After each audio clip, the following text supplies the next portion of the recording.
again, this is tutorial number 1, tutorial number 2, and tutorial number 3. This is the image that I downloaded from this website that I show you.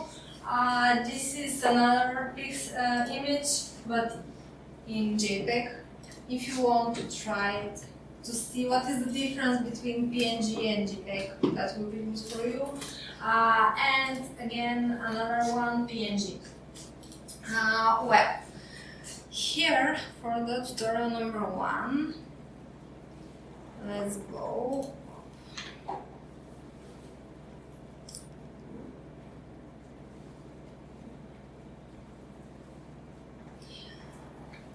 For all the tasks, for all the proceedings, we will use the computer vision bibliography with all the functions included. So this is the computer vision. And after that, matplotlib will be for visualize the result. We need to import them, and after that we need to load our image. Our image with the name that we want to work. But now I will see, because that will help me a lot. One question, why Yes. we have to do it with Python and not with the ready program? Okay. Okay, I can show you with the ready program, but if you want to make some algorithm with different type of methods included in this ready program, or if you want to do some automation, or for example include artificial intelligence, that will be good to have the code. Not Yeah, to for sure, but there is very strong program For example, PixInsight. what you can do with Pixing. Anything with image. If you want to make a change,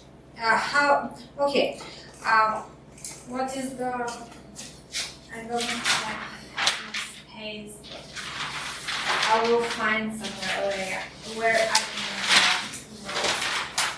let's say here.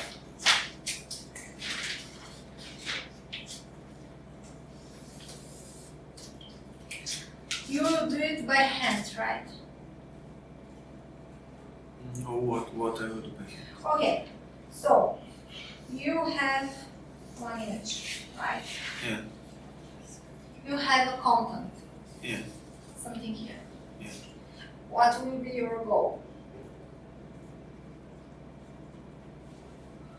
To change it with given result. Okay, perfect.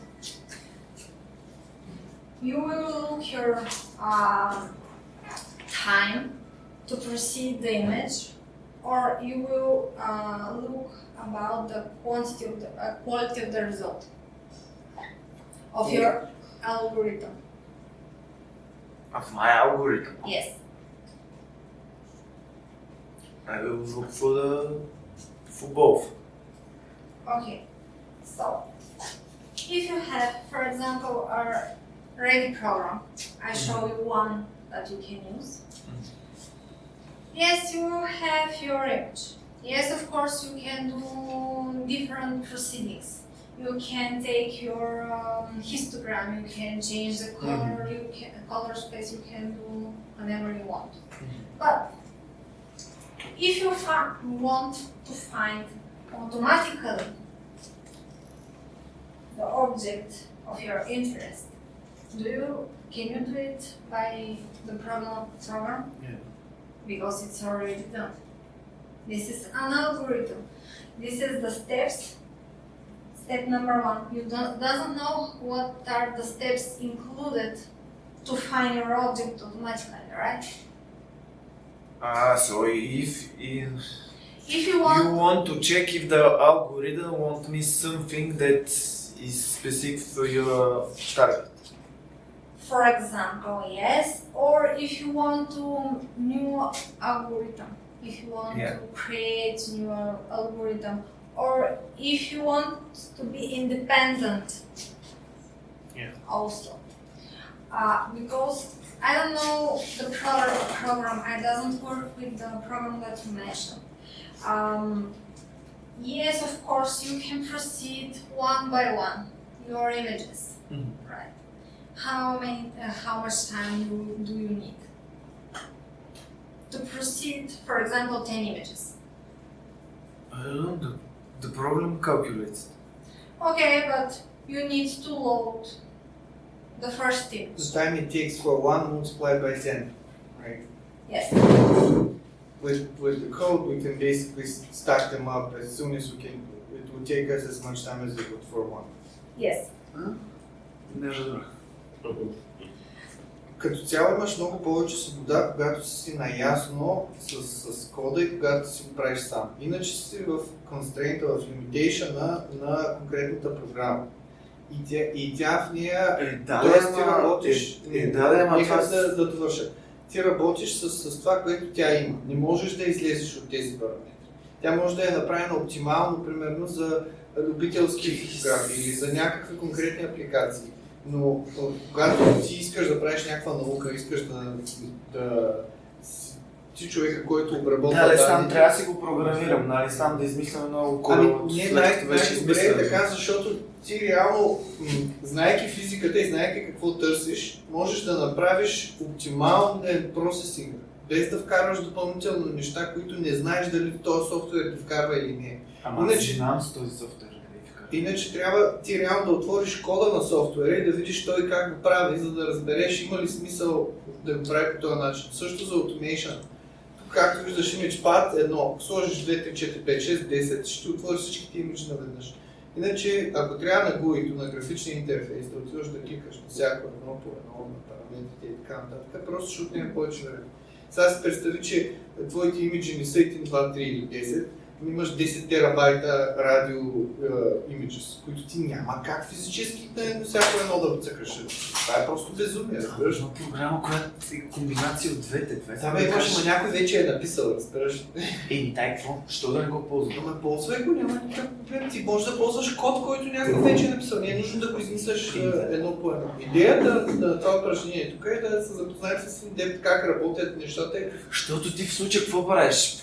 Намираш някъде някой на Python, който е направил готов този скрипт и пак го ползваш на готови, само коригиш нещо го смениш. Or you can ask ChatGPT, give me a code for something, and you will take it. Да, смисъл лекцията е за да ни покажеш нещата и как става с кода. Ако беше лекцията за някоя програма, да ни покажеш графичен интерфейс, къде е кой е филтър, къде е какво, ще да е друго. Окей.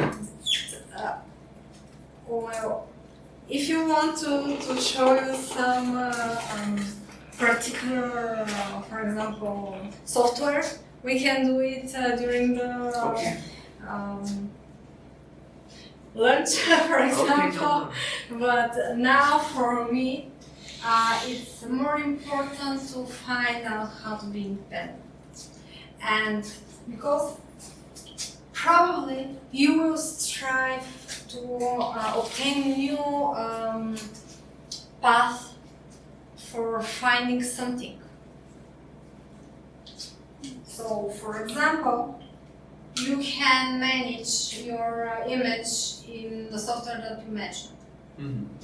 You, as a specialist in the field, you can say, okay, he made a mistake. For me, he took 1 millimeter more or less the information that I need. Or he at the center of the object 5 millimeters right and I don't need it. So I need to correct this error. Or he completely wrong, misunderstood that I'm looking for this object. Okay? So in this case, you will need to proceed to find how this person made what was the first step of the algorithm. He will load the image. After that, some image processing, etc.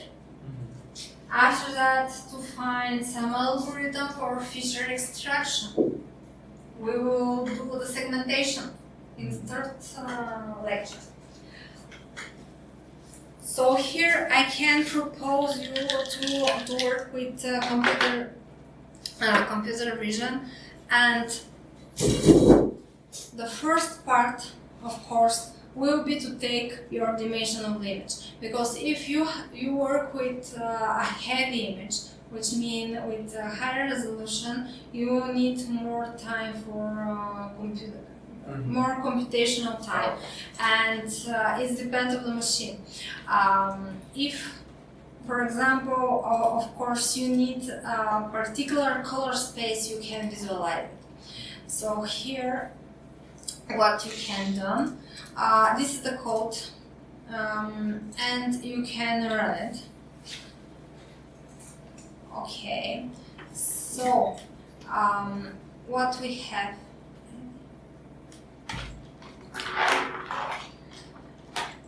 You can create, for example, your particular function, and this function will work with your image. So you will say, if you want to work with one image or a folder with images, it depends, but you will need to take one image at a time. You cannot proceed 10 images in one time. You can do it one after another, if you do it by yourself.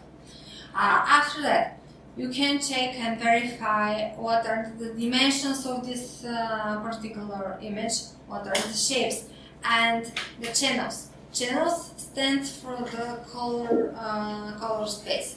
If you have 3 channels, that means that you will have a color space different than the gray one. The gray one, we will have only one color channel. If you have RGB, you will have 3. One for the 3 matrices. If you work with yellow, cyan, and magenta, you will have also 3. Okay? So after that, you can get the color space, and for example, to display the image. To display it, you can set your access on or off to see where are your pixels, and if you want to find your particular one, okay, so it will be in given positions, and after that you can use the plot function to show your results. Be careful, because of course you can do it without any function. You can write your code one after other, with which means all the steps here can be written without definition of a function. Why it's good to use functions? Because when you have a huge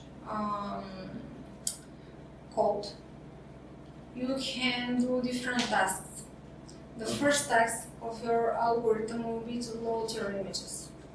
After that, you will need, for example, some particular pre-processing. If you're doing them in different functions, that will give you the opportunity to manage the code well.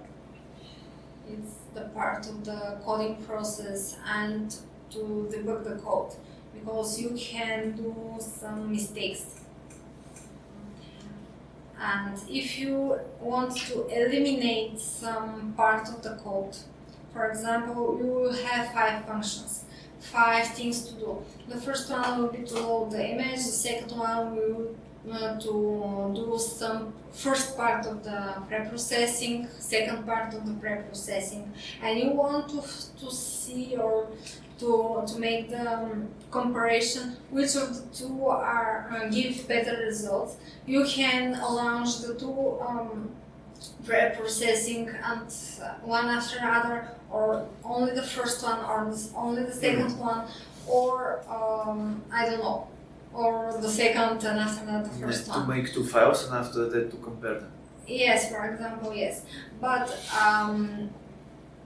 how you can do it to eliminate, for example, one of the function or the second function, and that will be only if you doing it as a comment. To make a comment, it's hashtag. Not to clear the code, not do anything. Okay. So here, if I want to change something, for example, I doesn't want to see the access, I will make the access off. I will save it, and I will run it again. And now I will have my image without any access. Because we have 24 minutes, do you have, in the presentation, do you have any particular slide that you want to look in deep in the code? I have the code for every result, but do you want to make something particular, because we doesn't have enough time to pass through all the examples? Do you have any particular one? I have a question. Well, it's not Yes. about the presentation. Could you maybe send me the code through email during the break, for example, so I can Yes, do of it on course. my own? Yes. Yeah. Yes, of course. Or if you have a flash drive, I can. I think, yeah, I have a yeah. Somebody else with her. Or I can edit during the coffee break in a folder.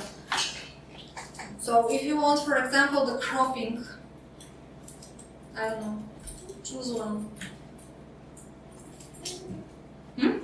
It's simple enough for starts. Okay, so let's see about the cropping image.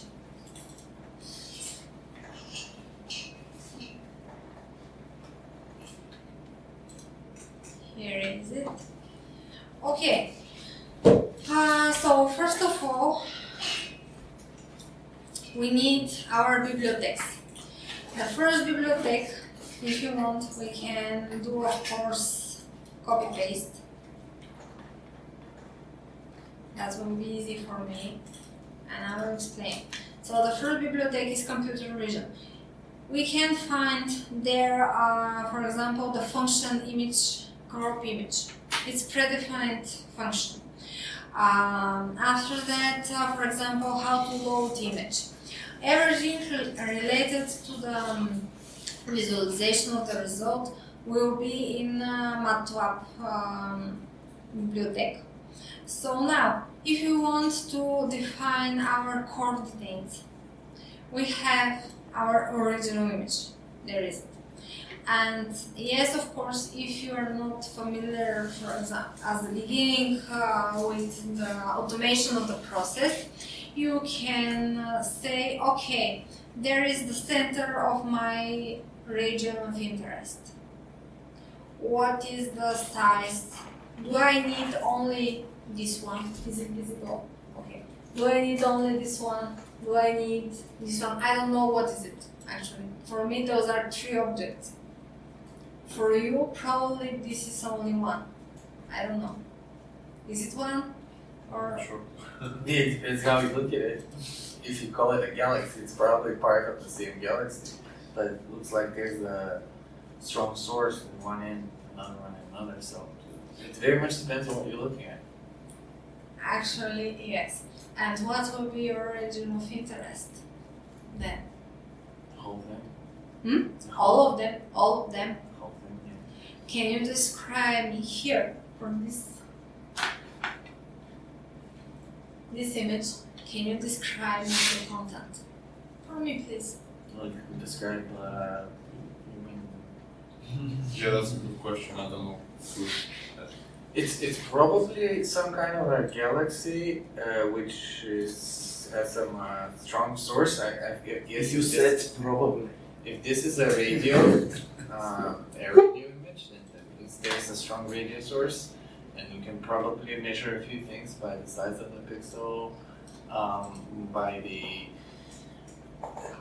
Let's say depends on what kind of purpose this image was taken Okay. for. If it's like photometry, you want to know what's the intensity, or you want to know the wavelength. Is it a source? This one? Could be. Yes or no? I don't know. Me neither, but could be. Is it a source for this one? Yeah. Because when you crop, sometimes even the specialist in the field doesn't know is it important or not. So why we need to take the region of interest to make some analysis. And this analysis, for example, will be to take for me, for this particular case, for me that will be interesting to find the information here. Because there is something black. I don't know why it's black for me.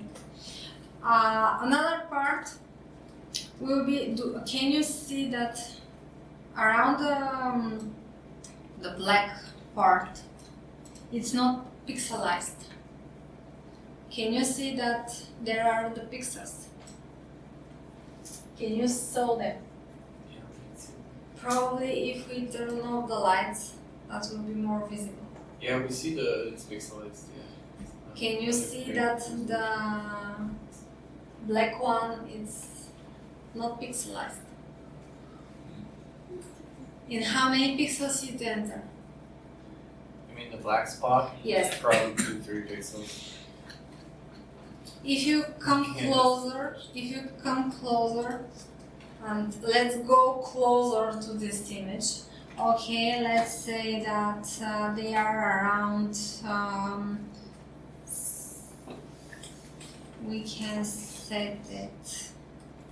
That will be the upper corner of our rectangle. For example, 50 to 60, no, 50, and let's take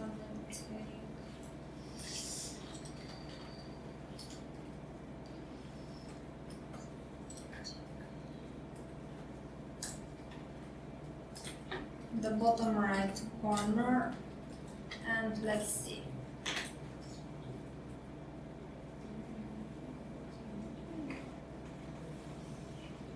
We can continue cropping. Can you see pixels? Yeah.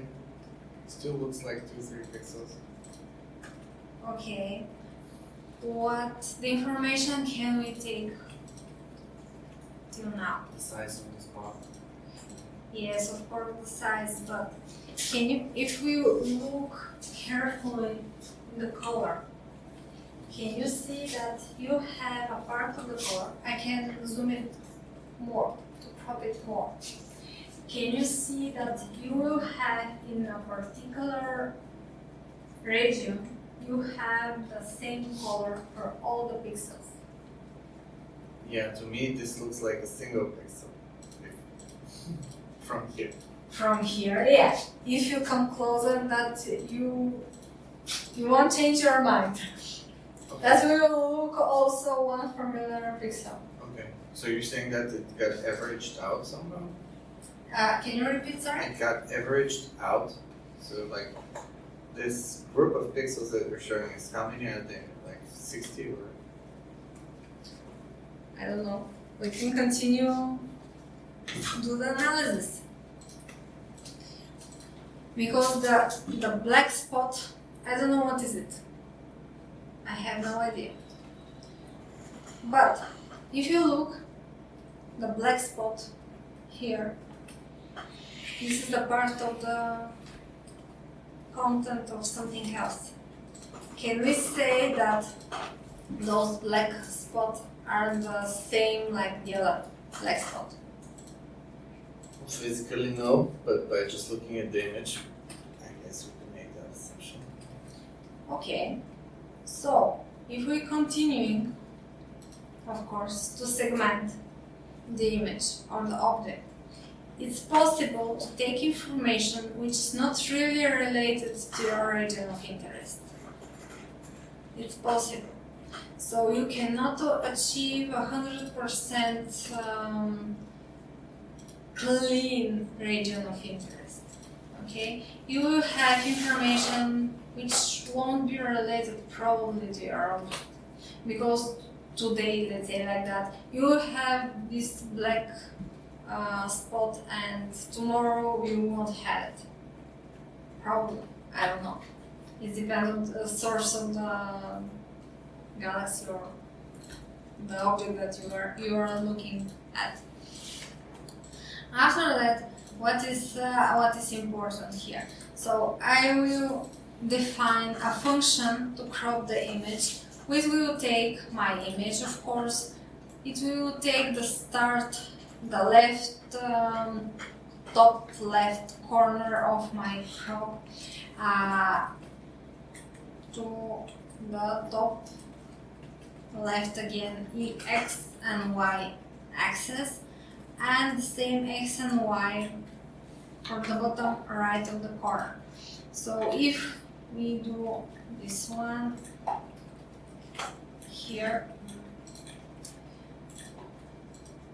I will take the position, the first position of my rectangle or my coordinates. I will set the upper left point and the bottom right corner. And the program will try to make a rectangle. Okay? Through those two positions. Okay? Oops.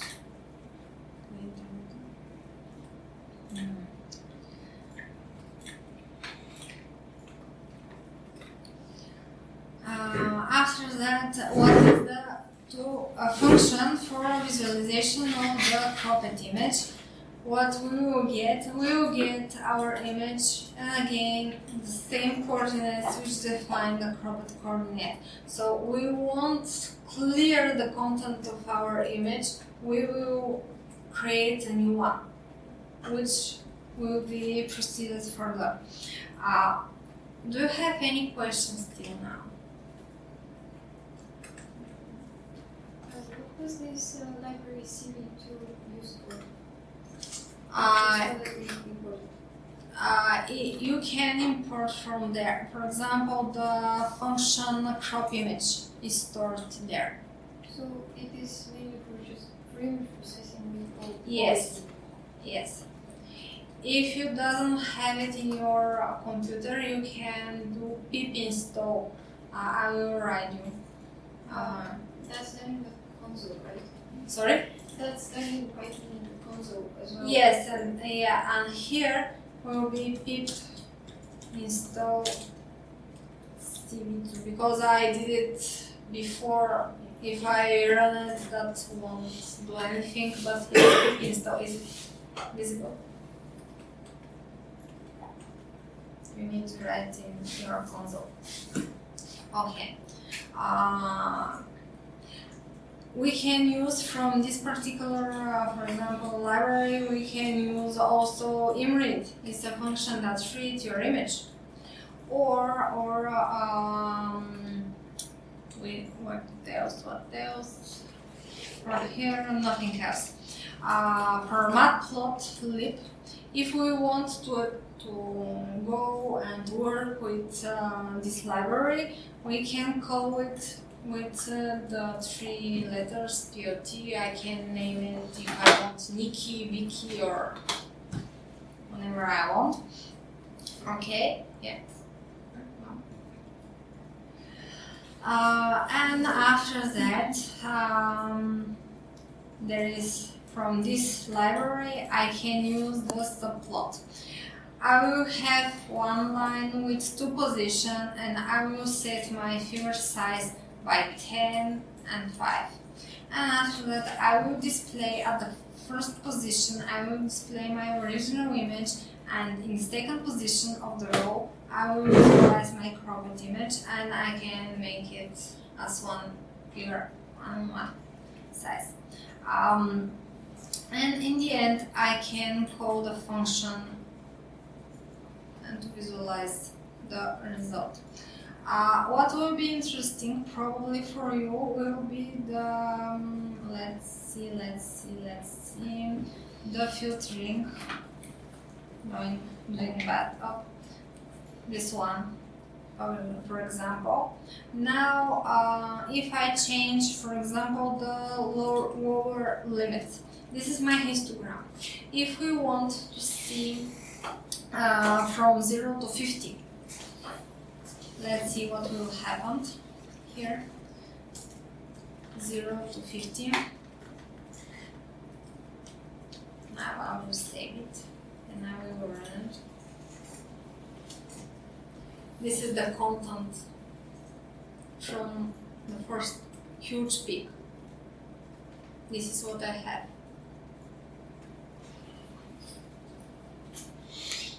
Can I see my real information, real object?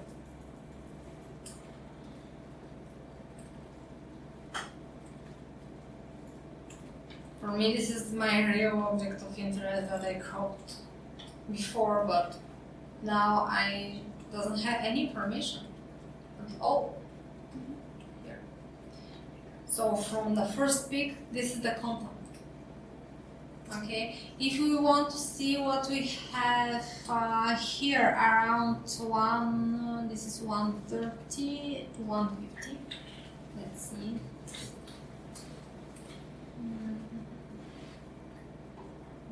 Here.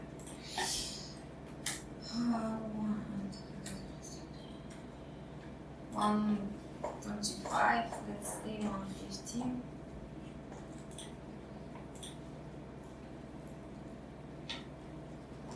This is my content. Is it visible?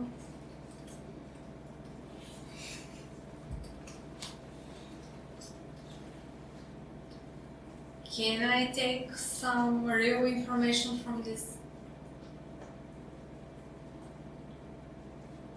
I need to ask this question. Yes. Why not? I don't know. You see the intensity in the center.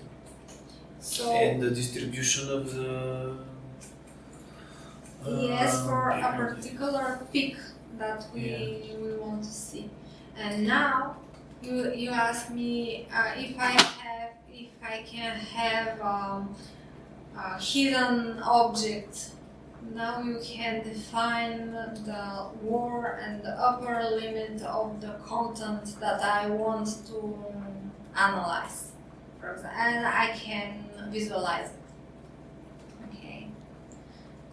Do you have any questions? Yes. When we call the image in our code, what do we actually have to write as a path to the file? Only the name or the whole? The whole path. If you work with your Python and what editor you use? I use Python. Okay, but for example, if your image is not in the same folder as your Python code, you need to give the whole path.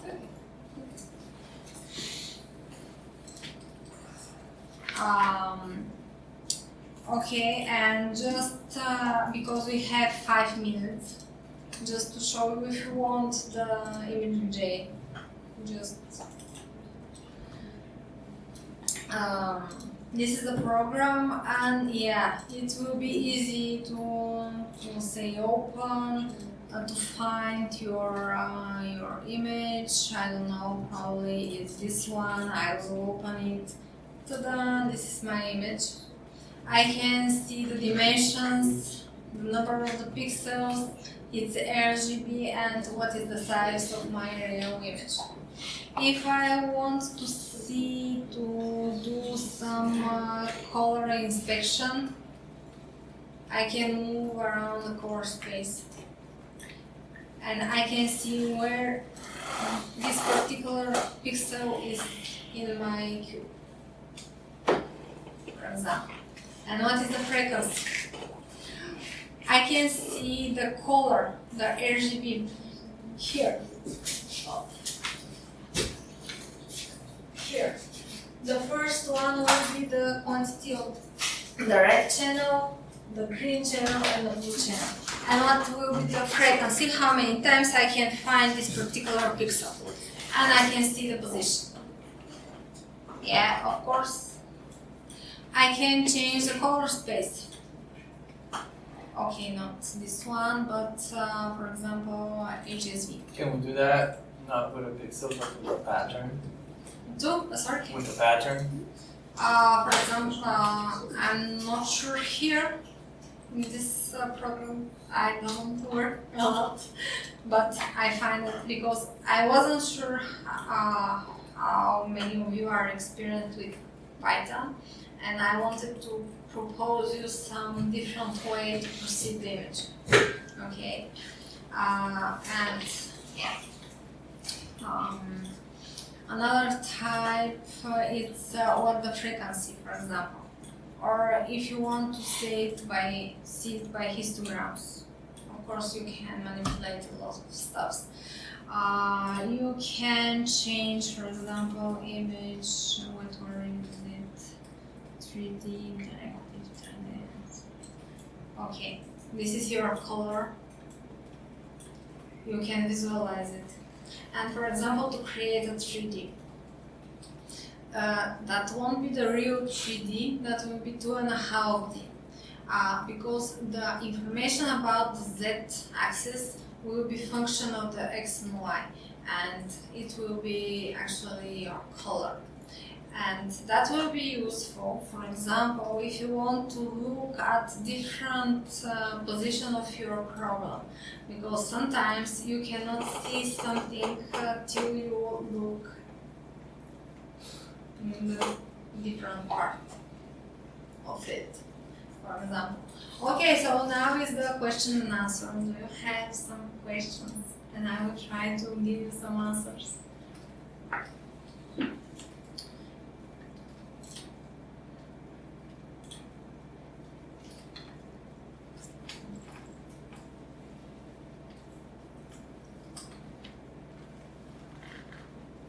You have a lot of questions during the presentation, so yeah.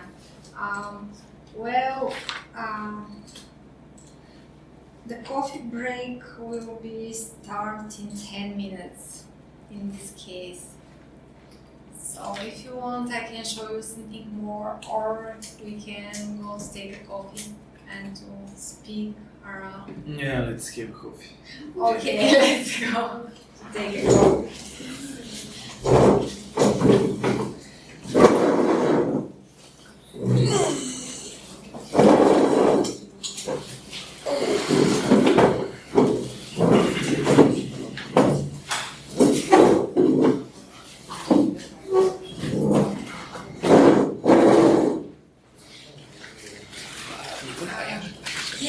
So around 2 p.m. I might leave to take care of something. So unfortunately I will miss the second part, which is like I'm very curious to know about it. So is it possible to maybe have some materials? Yes, of course. Do you? I will speak with Peter to ask him if there is any particular place where we add all the materials. Like Google Drive, for example. Or but which means not only for my particular stuff, but for the all. For everything, yeah. I will ask him, and we can can write me an email or he will write you all the emails. If you want to discuss something now, we can. Yeah, because currently I'm working on polarity process from day4 dynamic spectrum, and I was thinking of a way to how to sequence the dynamic spectrum of frequency and time. Like how to identify it automatically and extract the pairs of frequency and time for each burst individually. Because right now I use some automatic algorithm that use probabilistic half transformation, which like do Okay, so vertical lines. Yeah. Okay, so Maybe this would be more accurate. I don't know. okay, that will be the segmentation part of the third presentation. Okay, but I don't know because it's visible here and I will spot everything. You know. Probably if you give me your Oh, yeah. key, I can give you. Yeah, please. I promise there are no viruses. So. I hope. Yes. Let's see. Okay, just find. But I will give you only the codes without the images and you need The to. tutorials, for Uh, example. Will you give the tutorials or? yes, but we just speak about the three Yeah, tutorials. I just prefer to have them on my. Yeah, of course. I will put them here. Yeah. Okay.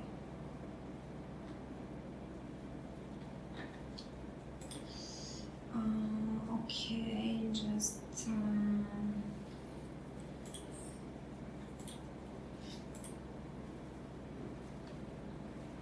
I think that it's safe now. Yeah. Thanks. I don't have any viruses, so yeah. So the image segmentation, you have a threshold for it. Yes. You work with a threshold. Have you tried Camis? Try one. Camis. No. Oh, okay, means clustering. To make a clustering. Oh no, I haven't tried it. Okay, I have a code for all the segmentation part. Okay, If great. you have any USB, I can give you. I don't have, but I can give you all give. the codes. I can give you all the codes. It's not a problem. Yeah. Okay. Okay. But you can try. There are different techniques for Mhm. segmentation. Yes. Contour segmentation, etc. Yeah, I only tried this half transformation. It's like Half Kami. transform will search about the pixel intensity. Yes. And now, as we speak about the pixels, can you manage? Can you see it somehow? Are they related or not? Yeah, because sometimes it's like broken features, but they are actually one feature. Yeah. Maybe something like this. Maybe it's like some continuous feature in reality, but there is some gaps in the image for some reason. Okay, so the first step will be to fill the gaps. Yes. Do you know how to fill it? I don't know, but maybe it's something like Interpolation. yeah, but I mean like how to identify if two features are relevant to each other. Maybe something like geometrical center of mass or the center of geometry for the two pieces. Like if it's like That will be Kami. That will help you. okay. Because the first you will start with a position Mm-hmm. somewhere. Yes. You will say to the program, of course, how many clusters you want to have. Like how many features I expect. Yes, for example. But what if I don't know? That's why you will give a bigger number Ah, okay. and you will try to find it in experimentally way. So the algorithm cannot find larger number than the specified Okay, number. you cannot find the number of the classes, but you will find the classes. The particular, how to say, you will draw the Rectangles or cluster Hmm. of your data. okay. Have you tried to plot the values of the data in a manner of histogram, or just to plot your values? Mhm. Have you tried? No. Can you do it now? Now To plot your Okay. values, to take them and just to plot them. like this lower dynamic spectrum, I have it's like fits file, it's frequency and time, it's like table, but it's like full of type 3 Okay, versions. but you will have the signal, Yes. Yeah. and and the signal will be red, colored red, or magenta, something like that. Yes. Yeah. Okay. The another part is Background, background. Yes. You can subtract or go away. So the first will be good to if you segment from this pixel to this pixel. That will be the really easy part. And after that, continue your work. okay. For example, So it's like applying contouring to not contour. Now you need to look. You need to focus only on your data. Forget about what is the content itself. What the okay. data represents. Try to analyze the data itself as numbers, okay, I see. Okay. as something that can tell you, okay, I have 10 out of hundreds values that are zeros, Mhm. which is, for example, around 0.1% of all my data. Is it important really or not? Probably it's not. And you will focus on the quantity of the values. Start from there. From there. So And after that, continue. If you find your values that you are interested on it, you can draw, if you want, a circle or a line, or use the Gauss transform, because transform can give you not only a circle, but it can give you an ellipse, for example, and to find the axis. yes. Yeah. Okay, I will go take Yeah. because I need to.